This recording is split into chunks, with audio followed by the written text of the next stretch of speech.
Good morning students. आज हम पढ़ेंगे कृष्णचंद्र द्वारा लिखित जामुन का पेड़ पाठ। इस पाठ में आज की अराजकता से भरा जो प्रशासन व्यवस्था है उसके संबंध में बताया गया है कि किस तरीके से पेड़ में दबे हुए व्यक्ति को निकालने का छोड़ तो प्रशासनिक कार्रवाई में वक्त बर्बाद कर देते हैं, और जब तक प्रशासनिक कार्रवाई का आदेश होता है तब तक वह पेड़ के नीचे दबा व्यक्ति की जान चली जाती है। अर्थात प्रशासनिक कानूनी कार्रवाई के कारण किसी व्यक्ति की जान जाते देखा गया है यहाँ पे। तो आइए हम पढ़ेंगे कृष्णचंद्र के बारे में कि अफसोस इस बात का नहीं कि मौत बेरहम है। अफसोस इस बात का नहीं कि मौत बेरहम है, अफसोस इस बात का है कि अस्पताल बेरहम है। जो हॉस्पिटल होता है उसको बेरहम बताया है, मौत बेरहम नहीं है। ना तो है हॉस्पिटल में उससे रिलेटेड जो इलाज होता है, वास्तव में हॉस्पिटल का प्रशासन व्यवस्था बेरहम है, तकलीफ़ देने वाला है। जन्म जो हुआ था कृष्णचंद्र का 1914 पंजाब में, जो कि वजीराबाद गांव है, वहाँ हुआ था। प्रमुख रचना इनका है गिरजा एक खंदक, यूकेलिप्टस की डाली, ये कहानी संग्रह है। शिकस्त जरगांव की रानी, सड़क वापस जाती है, आसमान रोशन है, एक गधे की आत्मकथा, अन्नदाता, हम वहशी हैं, जब खेत जागे, 52 पत्ते, एक वायलिन समंदर के किनारे, कागज़ की नाव, मेरी यादों की किनारे आदि। इसका सम्मान इनको मिला था साहित्य अकादमी साहित्य से। बहुत से पुरस्कार भी और मिले थे इनको। इनकी मृत्यु जो है 1970 में हो गई। प्रेमचंद के बाद जिन कहानीकारों ने कहानी विधा को नई ऊंचाइयों तक पहुंचाया, उनमें उर्दू कथाकार कृष्णचंद्र का नाम महत्वपूर्ण है। प्रगतिशील लेखक में उनका गहरा संबंध था, जिनका असर उनकी रचनाओं में स्पष्ट रूप से झलकता है। कृष्णचंद्र ऐसे गिने चुने लेखकों में आते हैं जिन्होंने बाद में चलकर लेखन को ही रोजी रोटी का सहारा बनाया। कहने का तात्पर्य कि अपने जीवन जीने का सहारा ये अपने लेखनी को ही बनाया, काव्य संग्रह को ही बनाया। कृष्णचंद्र की प्राथमिक शिक्षा पुंज जो जम्मू कश्मीर में है। उच्च शिक्षा के लिए वे 1930 में लाहौर गए, पाकिस्तान गए। उस समय चूँकि अलग अलग बटा नहीं था, जो पूरे भारत का ही भाग था, एशिया में ही था। फिर फॉरेन क्रिश्चियन कॉलेज में उन्होंने प्रवेश लिया। 1934 में पंजाब विश्वविद्यालय से उन्होंने अंग्रेजी में एमए किया। बाद में उनका जुड़ाव फिल्म जगत से हो गया और अंतिम समय तक वे मुंबई में रहे। आगे देखेंगे कि कृष्णचंद्र ने उपन्यास, नाटक, रिपोर्टाज और लेख भी बहुत से लिखे, लेकिन उनकी पहचान एक कहानीकार के रूप में होती है, मशहूर कहानीकार के। क्योंकि बहुत सारी, जैसे महालक्ष्मी का पुल, आईने के सामने आदि, बहुत से मशहूर कहानियाँ भी उन्होंने लिखा है। उनकी लोकप्रियता इस कारण से भी है कि काव्यात्मक रोमनीयत और शैली की विविधता के कारण अलग मुकाम बनाते हैं, मतलब वो एक अलग ही छाप छोड़ते हैं। कृष्णचंद्र उर्दू कथा साहित्य में अनूठी रचनाशीलता के लिए भूचर्चित रहे। वे प्रगतिशील और यथार्थवादी नज़रिए से लिखे जाने वाले साहित्य के पक्षधर थे। दिखावा पे विश्वास नहीं करते थे, यथार्थ रचना करते थे। जामुन का पेड़ एक ऐसा ही रचना है। कृष्णचंद्र की एक प्रसिद्ध हास्य व्यंग्य है। फिर हास्य व्यंग्य के लिए चीज़ों को अनुपात से ज़्यादा फैला फुला कर दिखलाने की परिपाटी पुरानी है। यह कहानी भी उसका अनुपालन करती है। जो हास्य काव्य रहता है उसमें चीज़ों को बढ़ा चढ़ा करके ही बताया जाता है, इसलिए यहाँ घटनाएं अतिशयोक्तिपूर्ण और अविश्वसनीय जान पड़ते हैं। मतलब ऐसा लगता है जैसे ना हुआ हो।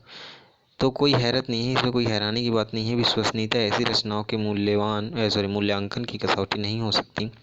प्रस्तुत पाठ में हंसते हंसते ही हमारे भीतर इस बात की समझ पैदा होती है कि कार्यालयीय तौर तरीके में पाया जाने वाला जो विस्तार है कितना निरर्थक और पदानुक्रम कितना हास्यास्पद है। मतलब बेवजह बात यहीं तक नहीं रहती, इस व्यवस्था के संवेदन शून्य एवं अमानवीय होने का ही पक्ष हमारे सामने आता है। आगे हम देखेंगे जामुन का पेड़ पाठ, इसको चलिए पढ़ते हैं। इसमें देखिए, रात को बड़े जोर का झक्कड़ चला, मतलब तूफान चला। झक्कड़ मतलब होते तूफान।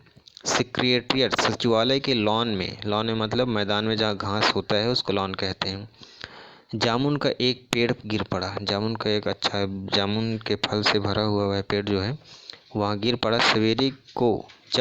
सवेरे जब माली ने उसको देखा तो उसे पता चला कि पेड़ के नीचे एक आदमी भी दबा पड़ा है। अब माली दौड़ा दौड़ा चपरासी के पास गया।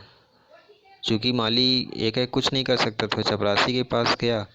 चपरासी दौड़ा दौड़ा क्लर्क के पास गया। क्लर्क सुपरिटेंडेंट के पास गया।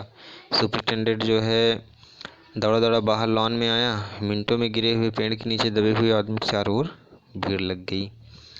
अब आगे जैसे पेड़ देख सकते हैं, यहाँ बहुत सारे लोग हैं। पेड़ के नीचे कमर में एक आदमी जो पेड़ है वो उसके कमर में पड़ा हुआ है, दबा हुआ है व्यक्ति, और अगल बगल चारों तरफ भीड़ लगी हुई है।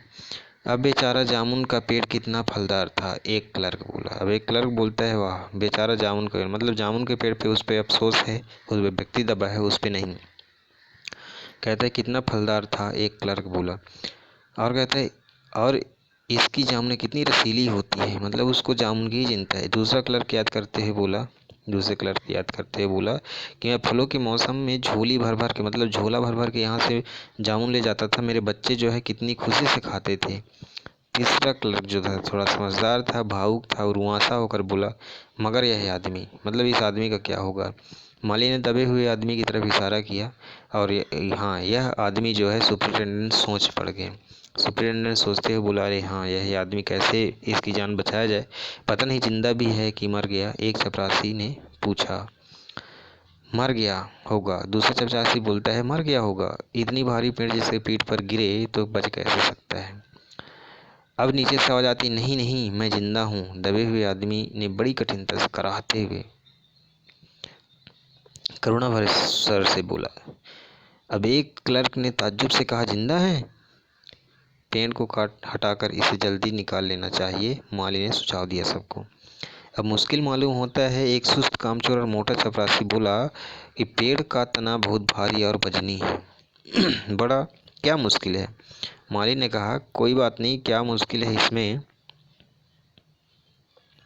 माली बोला, अगर सुपरिटेंडेंट साहब हुक्म दें तो अभी 15-20 माली, चपरासी और क्लर्क लगाकर पेड़ के नीचे जो व्यक्ति दबा है उसको निकाल सकते हैं। माली कहा, ठीक है। बहुत से क्लर्क एक साथ बोल पड़े, लगाओ जोर, हम तैयार हैं। अब एक साथ बहुत से लोग पेड़ को उठाने को तैयार हो गए। अब यहाँ क्या हो देखिए। सुपरिटेंडेंट बोलता है, ठहरो, मैं अंडर सेक्रेटरी से पूछ लेता हूँ, मतलब जिसके अंडर में हम काम करते हैं उनसे पूछ लेते हैं। सुपरिटेंडेंट अंडर सेक्रेटरी के पास गया, वहाँ सेक्रेटरी डिप्टी सेक्रेटरी के पास गया, डिप्टी सेक्रेटरी जॉइंट सेक्रेटरी के पास गया, जॉइंट सेक्रेटरी चीफ सेक्रेटरी के पास गया, चीफ सेक्रेटरी जो है मिनिस्टर के पास गया और मिनिस्टर ने चीफ सेक्रेटरी से कुछ कहा, चीफ सेक्रेटरी ने फिर जॉइंट सेक्रेटरी से कुछ कहा, मतलब जैसे आगे बढ़ा था वैसे फिर पीछे आने लगा। और जॉइंट सेक्रेटरी जो है डिप्टी सेक्रेटरी से कहा, डिप्टी सेक्रेटरी ने अंडर सेक्रेटरी से कहा। अब फाइल चलती रही। इसी बात में क्या हुआ, आधा दिन बीत गया। अब दोपहर दोपहर के खाने पर दबे हुए आदमी के चारों ओर बहुत भीड़ हो गई थी। क्योंकि दोपहर में ऑफिस में छुट्टी हुई, खाने की बहुत भीड़ लग गई। वहाँ तरह तरह के लोग बातें कर रहे थे। कुछ मनचले क्लर्कों ने समस्या को खुद ही सुलझाना चाहे, वे हुकूमत के फैसले के इंतजार किए बिना पेड़ को अपना आप हटा देने का निश्चय कर रहे थे। इतने में सुपरिटेंडेंट का फाइल लिए भागा भागा एक आदमी आया और बोला, हम लोग खुद इस पेड़ को नहीं काट सकते, हम लोग व्यापार विभाग से संबंधित हैं। यह पेड़ की समस्या है जो कृषि विभाग के अधीन है और मैं इस फाइल को अर्जेंट मार्क करके, मतलब उसको नोटरी बना के, नोटिस बना के कृषि विभाग में भेज रहा हूँ। वहाँ से उत्तर आते ही इस पेड़ को हम हटवा देंगे। अब दूसरे दिन कृषि विभाग से उत्तर आया कि पेड़ व्यापार विभाग के लॉन में गिरा है, व्यापार विभाग जो है उसके मैदान में गिरा है, लॉन में गिरा है, इसलिए इस पेड़ के को हटवाने या ना हटवाने की जिम्मेदारी जो है वो किसकी बढ़ती है, व्यापार विभाग की। अब यह उत्तर पढ़कर व्यापार विभाग को गुस्सा आ गया और गुस्से में उन्होंने फौरन लिखा कि पेड़ों को हटवाने या न हटवाने की जिम्मेदारी कृषि विभाग पर लागू होती है, व्यापार विभाग का इसका कोई संबंध। अब व्यापार विभाग में जब वो कागज़ गया तो वहाँ व्यापार विभाग के लोग जो है गुस्से में लिख कर भेजते हैं कि हमारा जिम्मेदारी नहीं है, बल्कि कृषि विभाग के ऊपर डिपेंड करता है कि उसको कब निकालते हैं, कैसे निकालते हैं। अब दूसरे दिन भी फाइल चलती रही। शाम को जवाब आ गया क्या जवाब आया कि हम इस मामले को हार्टिकल्चर डिपार्टमेंट के हवाले कर देते हैं।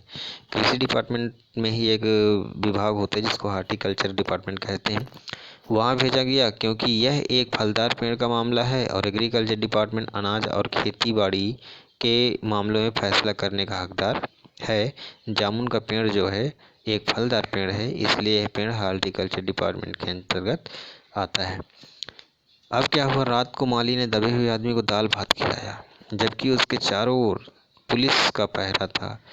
कहीं लोग कानून को अपने हाथ में लेकर पेड़ को खुद हटवाने की कोशिश नहीं कर रहे थे, मगर एक पुलिस कांस्टेबल को दया आ गई और उसने माली को दबे हुए आदमी को खाना खिलाने की इजाज़त दे दी।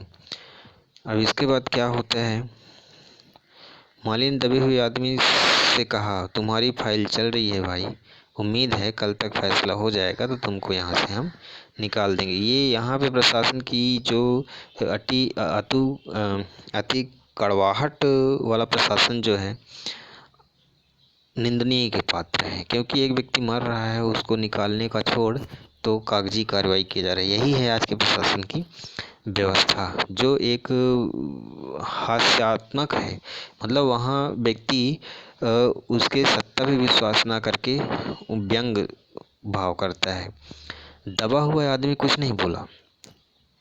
माली ने पेड़ के तने को ध्यान से देखकर कहा, अच्छा हुआ कि तना तुम्हारे कूल्हे पर गिरा, अगर कमर पर गिरता तो रीढ़ की हड्डी टूट जाए। कमर के नीचे का भाग कूला होता है, तो बोले ठीक कूल्हे पे पड़ा क्योंकि वहाँ हड्डी कम होता है, मांस ज़्यादा होता है। अगर यह तुम्हारी कमर पे पड़ी होती तो रीढ़ की हड्डी ही टूट जाती। दबा हुआ आदमी फिर भी कुछ नहीं बोला क्योंकि वो तो दर्द में था। वो देख रहा था कि ये व्यक्ति कैसे कैसे विचार ला रहे हैं, उनके विचारों से वह सहमत था। माली ने फिर कहा, तुम्हारा यहाँ कोई वारिस है जो हम उनको अता पता बता देते? अगर ऐसा कोई हो तो दो, बताओ। लेकिन नीचे से जवाब आता है कि मैं लावारिस हूँ, मेरा कोई नहीं है। दबे हुए आदमी बड़ी मुश्किल से कहा। माली खेत दुख प्रकट करते हुए वहाँ से हट गया। तीसरे दिन हॉर्टिकल्चर डिपार्टमेंट से जवाब आ गया और बड़ा कड़ा जवाब था और व्यंग्यपूर्ण। उसमें लिखा था, हॉर्टिकल्चर डिपार्टमेंट में सेक्रेटरी जो है साहित्य प्रेमी आदमी जान पड़ता था। हॉर्टिकल्चर डिपार्टमेंट का जो व्यक्ति था वह क्या था, सेक्रेटरी जो था वह साहित्य प्रेमी मतलब हिंदी साहित्य का प्रेमी जान पड़ता था।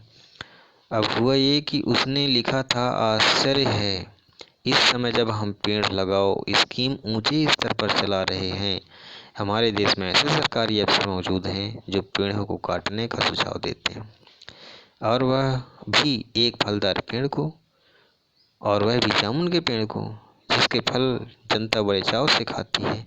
हमारा विभाग किसी हालत में इस फलदार वृक्ष को काटने की इजाज़त नहीं दे सकती। वाह। आगे फिर अब क्या किया जाए, वहाँ लोग सोचने लगे कि अब क्या किया जाए।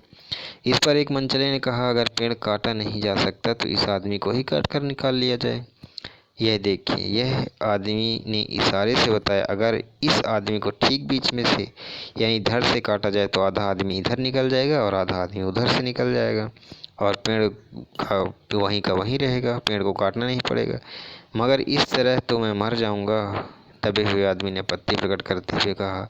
और यह भी ठीक कहता है, एक क्लर्क ने बोला। तो ठीक है बच्चों, आज हम इतना ही पढ़ेंगे, आगे क्या होता है उसको हम कल की क्लास में पढ़ेंगे। आगे आप पढ़िएगा, कल हम समझाएंगे। धन्यवाद, आपका दिन शुभ हो।